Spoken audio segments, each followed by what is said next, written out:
എല്ലാവരും പരസ്പരം നോക്കി. ഇവർക്ക് എന്തു പറ്റിയെന്ന പോലെ. എന്താ ജയ, ഞങ്ങൾ ചോദിച്ചതിൽ എന്തെങ്കിലും കുഴപ്പമുണ്ടോ? അപ്പോഴും ഞെട്ടിൽ നിന്ന് പുറത്തു വരാതെ വല്ലാത്തൊരവസ്ഥയിലാണ് ജയനും സുമയും. ജയ, പെട്ടെന്ന് അയാൾ അവിടെ ഇരുന്നതും സുമ ജ്യൂസ് കൊണ്ടുവന്ന് കൊടുത്തു.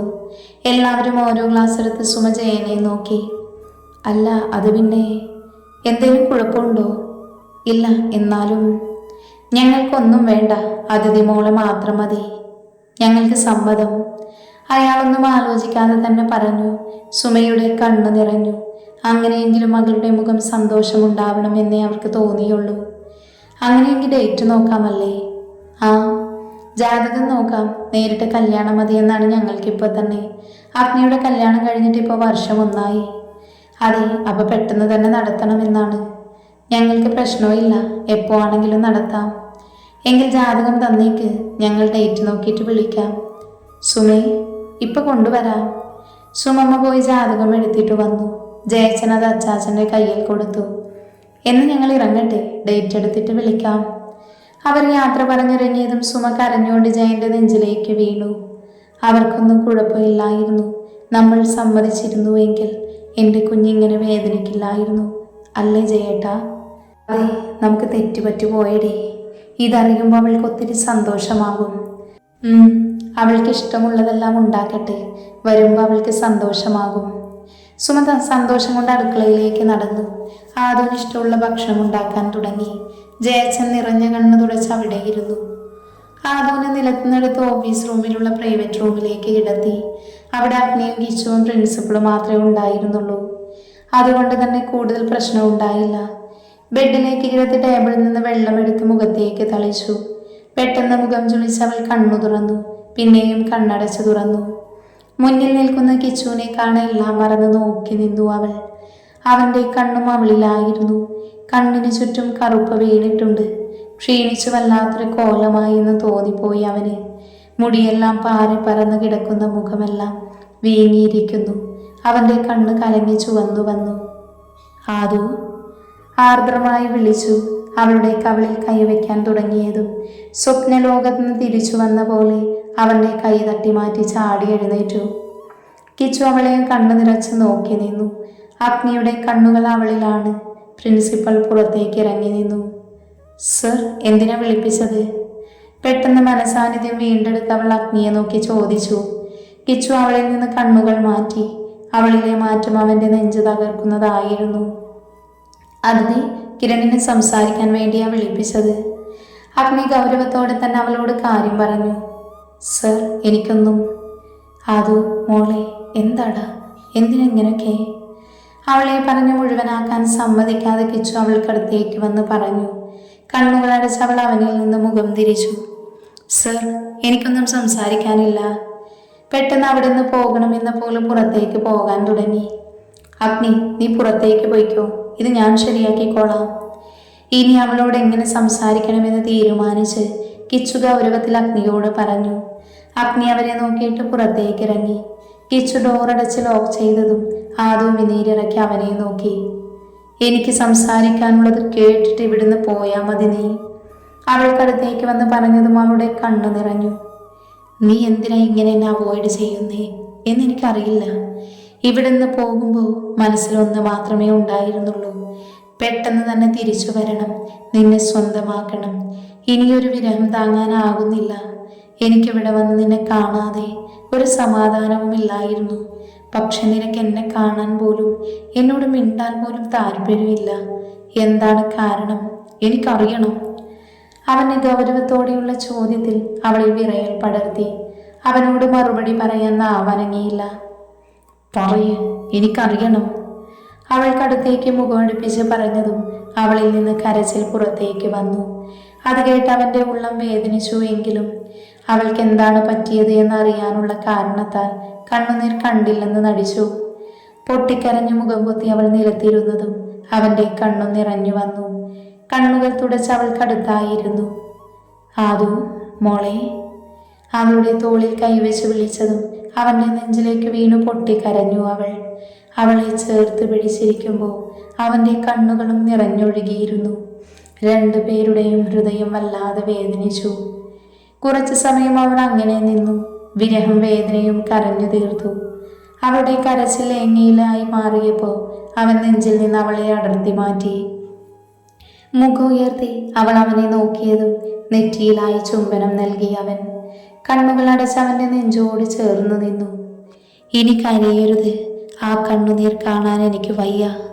ഇത്രയും വേദനിച്ചില്ലേ, ഇനി അത് വേണ്ട. എന്നും ഞാൻ കൂടെ ഉണ്ടാകും. ആരൊക്കെ എതിർത്താലും നിന്റെ കഴുത്തിൽ താലി കെട്ടുന്നത് ഞാനായിരിക്കും.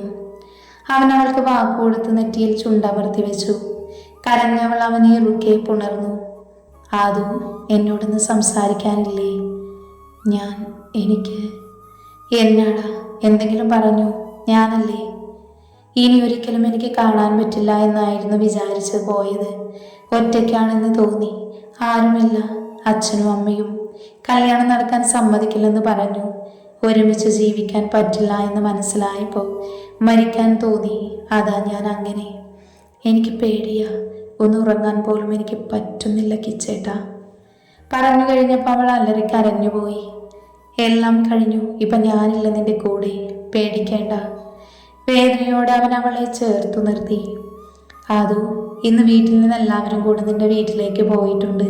ഒരു കാര്യം സംസാരിക്കാൻ. അവർ അത് സമ്മതിപ്പിച്ചേ വരൂ. പക്ഷേ ഇതുവരെ വിളിച്ചില്ല. പക്ഷേ ഒന്നറിയാം, നിന്റെ വീട്ടിൽ സമ്മതം അല്ലെങ്കിലും എൻ്റെ വീട്ടിൽ എല്ലാവർക്കും നമ്മുടെ കാര്യത്തിൽ പൂർണ്ണ സമ്മതമാണ്. അതുകൊണ്ട് എൻ്റെ കൊച്ച് പേടിക്കേണ്ട, ഞാൻ ഉണ്ടാകും എന്നും നിന്റെ കൂടെ. അവളുടെ മുഖം കയ്യിലെടുത്ത് അവൻ പറഞ്ഞു. ക്ലാസ്സിൽ കയറുന്നു, അത് എൻ്റെ കൂടെ വരുന്നു? അത് വാ, ഞാൻ അഗ്നിയോട് പറഞ്ഞോളാം. കുറച്ച് സമയം ഇന്ന് എൻ്റെ കൂടെ വേണം നീ. അവളുടെ കൈ പിടിച്ച് പുറത്തേക്ക് ഇറങ്ങി അവൻ. ഓഫീസിൽ ഏതോ ഫയൽ നോക്കുവാണ് അഗ്നി. അഗ്നി, കിച്ചു വിളിച്ചതും അവൻ മുഖം ഉയർത്തി നോക്കി. ആദവിൻ്റെ കൈ പിടിച്ച് നിൽക്കുന്നവനെ കാണി അവൻ എന്താന്ന് കണ്ണുകൾ കൊണ്ട് ചോദിച്ചു. ഞാൻ ഇവളെയും കൊണ്ട് പുറത്ത് പോയിക്കോട്ടെ? അവൻ്റെ ആവശ്യം പറഞ്ഞതും അഗ്നിയുടെ നെറ്റിയൊന്ന് ചുളിഞ്ഞുവെങ്കിലും. തൽക്കാലം പോയിക്കോ, നാളുകൾക്ക് ശേഷം കാണുന്നതല്ലേ. അത് ബാഗ് ഞാൻ ലച്ചുവിനോട് എടുക്കാൻ പറഞ്ഞോളാം, നീ പോയിക്കോ. കാറ് ഞാൻ എടുക്കുവാ. ഓക്കെ. കിച്ചു കീ വാങ്ങി അവളെയും കൊണ്ട് പുറത്തേക്ക് ഇറങ്ങി. ക്ലാസ് ടൈം ആയതുകൊണ്ട് ആരും പുറത്തുണ്ടായിരുന്നില്ല. കാറിൻ്റെ അടുത്തെത്തിയതും കിച്ചു ഡ്രൈവർ സീറ്റിലേക്ക് കയറി. അത് കോ ഡ്രൈവർ സീറ്റിലേക്കും. പോകാം? അവൻ ചോദിച്ചതും അവളൊന്ന് മൂളി. കാർ സ്റ്റാർട്ട് ചെയ്ത് അവൻ ഗേറ്റിന് പുറത്തേക്ക് ചീറിപ്പാഞ്ഞു. കുറച്ച് സമയത്തിനു ശേഷം അവൻ്റെ വണ്ടി നിന്നത് ഗസ്റ്റ് ഹൗസിലായിരുന്നു. എന്താ ഇവിടെ? നിനക്ക് പേടിയുണ്ടോ? ഇല്ല. എന്നാ വാ. ഡോറ് തുറന്ന് അവൻ ഇറങ്ങിയതും ആദു അവന് പുറകെ ഇറങ്ങി. പോക്കറ്റിൽ നിന്ന് കീയെടുത്ത് ഡോറ് തുറന്ന് അകത്തു കയറി. നിനക്ക് ഫ്രഷ് ആകണോ? ദാ ഈ റൂം യൂസ് ചെയ്തോ.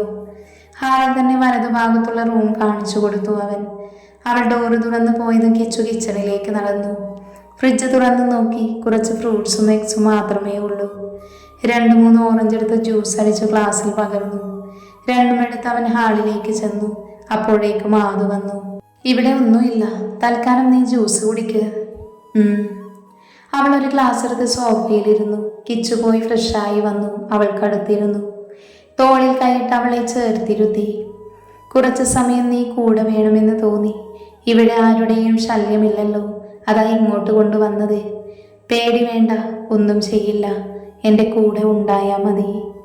അവളെ നെഞ്ചിലേക്ക് ചേർത്ത് പിടിച്ചവൻ പറഞ്ഞു. മറുപടി ഒന്നും കൊടുക്കാതെ അവൾ അവനെ ചുറ്റിപ്പിടിച്ചു. ഫയലെല്ലാം നോക്കിക്കഴിഞ്ഞതും അഗ്നി ഫോൺ എടുത്തു. കോണ്ടാക്ട് എടുത്ത് കോൾ ചെയ്ത് ചെവിയിൽ വെച്ചു. സ്റ്റീഫ, ഹലോ ബോസ്, കോളേജിലേക്ക് വാ. ഓക്കെ. കോള് കട്ട് ചെയ്ത് ഫോൺ പോക്കറ്റിലേക്ക് വെച്ചു. പിന്നെ ബെല്ലമർത്തിയതും പ്യൂൺ കയറി വന്നു. എന്ത് സർ?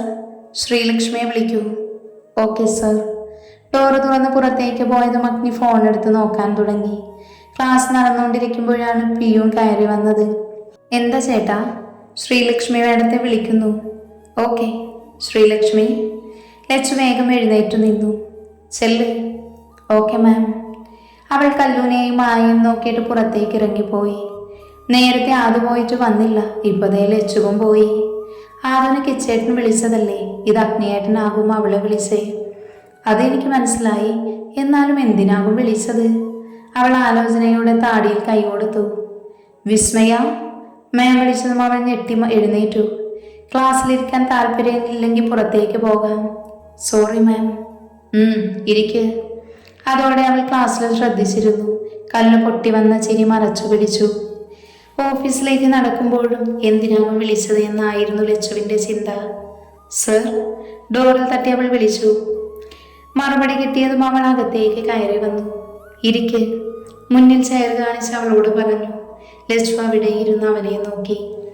അതിയെ കിച്ചു കൊണ്ടുപോയി. അവർക്ക് കുറച്ച് സമയം ആവശ്യമാണ്. അതുകൊണ്ട് വൈകിട്ട് കോളേജ് വിടുമ്പോൾ അവർ വരും. ക്ലാസ് കഴിഞ്ഞിറങ്ങുമ്പോൾ അവരുടെ ബാഗ് എടുത്ത് പുറത്തേക്ക് വന്നാൽ മതി. കിച്ചു ഉണ്ടാകും. എന്നാ പോയിക്കോ, ഞാൻ ഇറങ്ങുവാ. അവൾ എഴുന്നേറ്റ് അവനെ ഒന്ന് നോക്കി. അവൻ്റെ കണ്ണ് അവളിലായിരുന്നു. അവൾ മുഖം വീർപ്പിച്ച് പുറത്തേക്ക് നടക്കാൻ തുടങ്ങി. ശ്രീ. പതിയെ വിളിച്ചുകൊണ്ട് അവൻ എഴുന്നേറ്റ് അവൾക്കടുത്തേക്ക് വന്നു. ലച്ചു തിരിഞ്ഞു അവനെ നോക്കിയതും തൊട്ടടുത്ത് നിൽക്കുന്നവനെ കണ്ട് പെട്ടെന്ന് പുറകിലേക്ക് നീങ്ങി. എന്താ വെറുതെ മുഖം ഇങ്ങനെ വീർത്തു നിൽക്കുന്നത്? എന്താ? ഒന്നുമില്ല. ആണോ? അവളുടെ കൈ പിടിച്ച് ഡോറിന് മുന്നിൽ നിന്ന് കുറച്ച് മാറി നിന്നു. എന്തിനാ പിണക്കം? ഇത് പറയാൻ വേണ്ടി മാത്രമാണ് ഇങ്ങോട്ട് എന്നെ വിളിപ്പിച്ചത്? അതെ. എന്നാ ശരി. അങ്ങനെ ഇങ്ങനെ പോകില്ല പെണ്ണേ. അവളുടെ ഇടുപ്പിലൂടെ ചുറ്റിപ്പിടിച്ച് അവൻ്റെ അടുത്തേക്ക് നിർത്തി. ഫോൺ വിളിച്ച് പറയാനുള്ളതേ ഉള്ളൂ. പക്ഷേ നിന്നെ ഒന്ന് കാണാൻ തോന്നി, അതല്ലേ ഇങ്ങോട്ട് വിളിപ്പിച്ചത്. അവൻ പതിയെ പറഞ്ഞ് അവളുടെ കവിളിൽ ഉമ്മ വെച്ചു. അവളുടെ ചുണ്ടിൽ ആ സമയം ചിരി വിരിഞ്ഞു. പോയിക്കോ, ഇങ്ങനെ നിന്നാലേ ശരിയാകില്ല. കോളേജ് എൻ്റെയാണെന്ന് പറഞ്ഞ് തോന്നിവാസം കാണിക്കാൻ പറ്റില്ലല്ലോ. അവളിലെ പിടിയഴിച്ച് അവൻ പറഞ്ഞതും അവൾ തലയാട്ടി. എന്നാ പോയിക്കോ. ശരി. അവൾ പോയതും അവൻ ഫോണും ലാപ്പും ബാഗും എടുത്ത് പുറത്തേക്ക് ഇറങ്ങി. സ്റ്റീഫൻ വണ്ടി നിർത്തിയതും അഗ്നി അങ്ങോട്ട് വന്നു. അവൻ കയറിയതും കാർ സ്റ്റാർട്ട് ചെയ്തു. കിച്ചുവിൻ്റെ നെഞ്ചിൽ മുഖമർത്തി കിടക്കുവാണ് ആദു. അവൻ്റെ കൈകൾ അവളുടെ മുടിയിലൂടെ തഴുകി പോകുന്നുണ്ട്. ഒന്നും സംസാരിക്കുന്നില്ല എങ്കിലും രണ്ടുപേരിലും സമാധാനമായിരുന്നു. ഇനി വീട്ടുകാർ എന്തൊക്കെ പറഞ്ഞാലും പരസ്പരം പിരിയില്ല എന്ന തീരുമാനമെടുത്ത് കഴിഞ്ഞിരുന്നു. നിനക്ക് വിശക്കുന്നുണ്ടോ? ചെറുതായി. എന്ന് ഞാൻ ഫുഡ് ഓർഡർ ചെയ്യാം.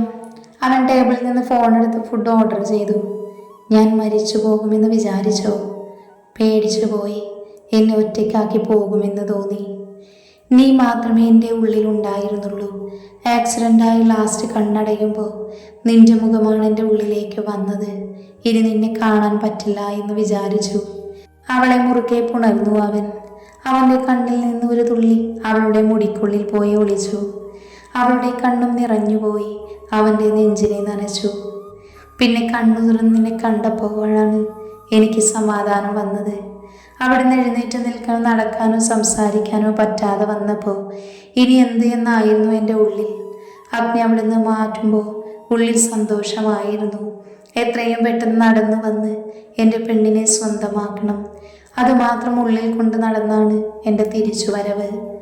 ചിലതെല്ലാം മറച്ചു വെച്ചുകൊണ്ട് അവളോട് പറഞ്ഞു നിർത്തി. ആക്സിഡന്റ് മനഃപൂർവ്വമാണ് എന്ന് അവൾ അറിയണ്ട എന്ന് തോന്നിപ്പോയി. ഇനി അതറിഞ്ഞ് പേടിക്കണ്ട എന്ന് അവൻ ചിന്തിച്ചുള്ളൂ. എല്ലാം കേട്ട് അവൾക്ക് സങ്കടം സഹിക്കാൻ പറ്റാതെ വന്നു. അവനെ ഇനി കാണണ്ട എന്ന് പോലും തീരുമാനിച്ച തൻ്റെ മനസ്സിനെ അവൾ ശപിച്ചുപോയി. വേദനകളെല്ലാം സഹിച്ച് തിരിച്ചു വന്നത് തനിക്ക് വേണ്ടിയാണ്. എന്നിട്ട് താനെന്ത് ചെയ്തു? അങ്ങനെ കിടന്ന് പതിയെ കണ്ണുകൾ അടച്ചു. അവൾ മയക്കത്തിലേക്ക് പോയപ്പോഴാണ് ഡോറ് ബെൽ മുഴങ്ങുന്നത്. അവൻ അവളെ മാറ്റി കിടത്തി ഡോറ് തുറന്നു. ഫുഡ് ഡെലിവറി ചെയ്യാൻ വന്നതായിരുന്നു. അവൻ ഫുഡ് വാങ്ങിച്ച് ക്യാഷ് കൊടുത്ത് ആളെ അയച്ചു.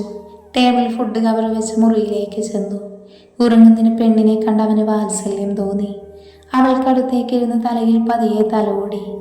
അവൾക്ക് വിശക്കുന്നു എന്ന് പറഞ്ഞോർത്തതും അവൻ അവളെ വിളിച്ചു. ആദു. ഷോൾഡറിൽ തട്ടി വിളിച്ചതും പതിയെ കണ്ണുകൾ അനക്കി അവൾ. ആദു. പിന്നെയും അവൻ വിളിച്ചത് മൂടിക്കൊണ്ട് കണ്ണു തുറന്നു. മുന്നിൽ ചിരിയോടെ ഇരിക്കുന്നവനെ അവൾ ഇമചിമ്മാതെ നോക്കി. വാ, എഴുന്നേൽക്ക്, ഫുഡ് വന്നിട്ടുണ്ട്. അവളുടെ നോട്ടം കണ്ടവൻ പറഞ്ഞതും അവൾ വേഗത്തിൽ എഴുന്നേറ്റു. പോയി ഫ്രഷായി വാ. അവളോട് പറഞ്ഞവൻ പുറത്തേക്ക് പോയതും അവൾ വാഷ്റൂമിലേക്ക് കയറി. അവൻ കിച്ചണിൽ പോയി പ്ലേറ്റ് എടുത്ത് വാഷ് ചെയ്ത് ടേബിളിൽ വെച്ചു. കുടിക്കാൻ വെള്ളം ജഗ്ഗിലെടുത്ത് ഗ്ലാസ് വെച്ചതും അവളും വന്നു. വായിരിക്കെ. അവൻ ഫുഡ് പ്ലേറ്റിൽ വിളമ്പി അവളോട് പറഞ്ഞു. ആദു അവൻ്റെ അടുത്തിരുന്നതും അവൻ പ്ലേറ്റ് അവൾക്കടുത്തേക്ക് നീക്കി വെച്ചു കൊടുത്തു. ബിരിയാണി കണ്ടതും അവളുടെ കണ്ണു വിടർന്നു. ചിരിയോട് അവനെ നോക്കിയതും അവൻ കണ്ണു ചെമ്മി കാണിച്ചു. അവൾ കഴിച്ചു തുടങ്ങിയതും അവൻ വെജ് ബിരിയാണി വിളമ്പി. കിച്ചേട്ടൻ എന്താ വെജ് കഴിക്കുന്നേ? അതോ, എനിക്ക് കുറച്ച് നാൾ കൂടെ മരുന്നുണ്ട്, അപ്പം നോൺ കഴിക്കാൻ പാടില്ല. ആണോ? ഞാനൊന്നും ചോദിച്ചില്ലല്ലോ. അതിന് ചോദിക്കാൻ എന്താ ഉള്ളേ? കാര്യമായി ഒന്നും ഇല്ലെന്നേ. കഴിച്ചോ, എന്നിട്ടൊന്ന് ഉറങ്ങി എഴുന്നേൽത്താ നമുക്ക് പോകാം. പോകാമെന്ന് പറഞ്ഞതും അവളുടെ മുഖം വാടി. അവർ കഴിച്ചു കഴിഞ്ഞതും ആദു പ്ലേറ്റ് കഴുകി. കിച്ചു അവൾക്ക് പുറകെ വന്ന് കെട്ടിപ്പിടിച്ചു നിന്നു. പെട്ടെന്നായതുകൊണ്ട് അവളുടെ കയ്യിൽ നിന്ന് പ്ലേറ്റ് വാഷ് ബേസിനിൽ വീണു. എന്തേ? പതിയെ അവളുടെ കാതിൽ ചോദിച്ചതും അവൾ കഴുത്ത് വെട്ടിച്ചു. നീ കഴുകിക്കോ. പതിയെ കഴുത്തിൽ ചുംബിച്ചവൻ മാറി. അവൾ കുറച്ചു സമയം അങ്ങനെ നിന്ന് പിന്നെ പ്ലേറ്റ് കഴുകി വെച്ചു. കിച്ചു ബെഡിൽ കിടന്നെന്തോ ആലോചനയിലാണ്. ആദു അവനെ നോക്കിയിട്ട് വാഷ്റൂമിലേക്ക് പോയി തിരിച്ചു വന്നു. അവൻ്റെ അടുത്തേക്ക് കിടന്നതും അവൻ അവളെ നെഞ്ചിലേക്ക് ചേർത്ത് പിടിച്ചു.